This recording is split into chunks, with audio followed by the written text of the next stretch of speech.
Sun Risers హైదరాబాద్‌కి అన్నిటికంటే కష్టమైన స్టేడియం ఐపీఎల్ మ్యాచ్ గెలవాలంటే ఇట్ ఈస్ అహ్మదాబాద్. ఇప్పుడు దాకా 5 మ్యాచ్‌లు ఆడితే దాంట్లో గెలిసింది ఒకటే match.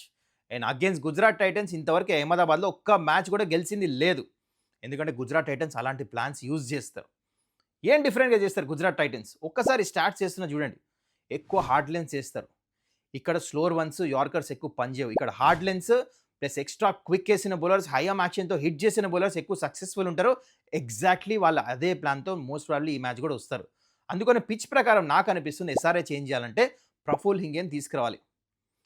In place of Harsh Dubey. I think playing 11లో ఈ చేంజ్ తీసుకురావాలి. దాంతో పాటు బ్యాటింగ్‌లో కూడా పవర్ ప్లేలో పవర్‌ఫుల్ బౌలింగ్ ఏస్తున్నారు గుజరాత్ టైటన్స్.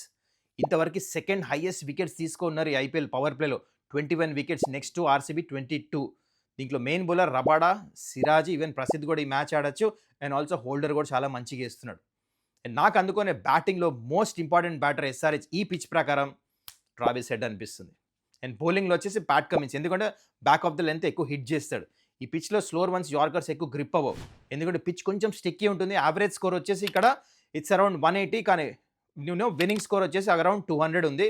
సో అందుకనే this match is going to be very close. Definitely Gujarat Titans favourite కింద స్టార్ట్ అవుతారు. కానీ SRH if they can get their A game, Travis Head and especially Cummins definitely match గెలిచి టేబుల్‌లో number 1 పొజిషన్‌కి వెళ్ళొచ్చు. ఏమంటారు ఆరెంజ్ ఆర్మీ మీ ప్రకారం? కింద కామెంట్ చేయండి.